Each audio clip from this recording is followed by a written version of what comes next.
Hello, today is May the 29th, 2025, and we are now on Jude, verse 22. And again, Jude only has one chapter, so automatically they are all chapter 1.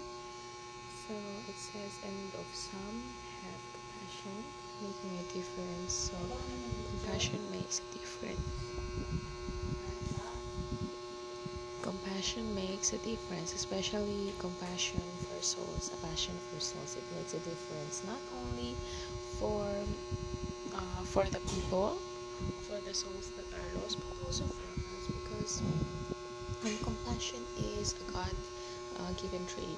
He gives it to us, and the Holy Spirit would want us to exercise compassion, to see people past the physical aspect, but see their souls.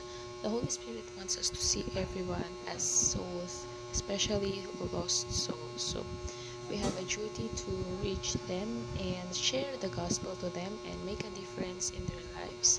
And compassion is one key trait of that. If we have compassion for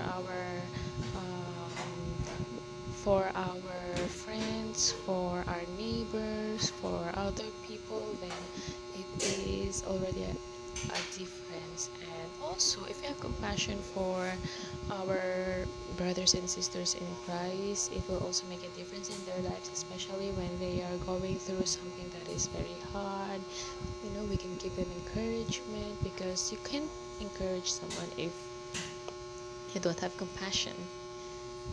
If you don't sympathize, if you don't if you don't have the heart, the compassion to lift them. So let us have compassion, and let the Holy Spirit work in us, because compassion is something that the Holy Spirit gives us. So I think that's it for today. Thank you.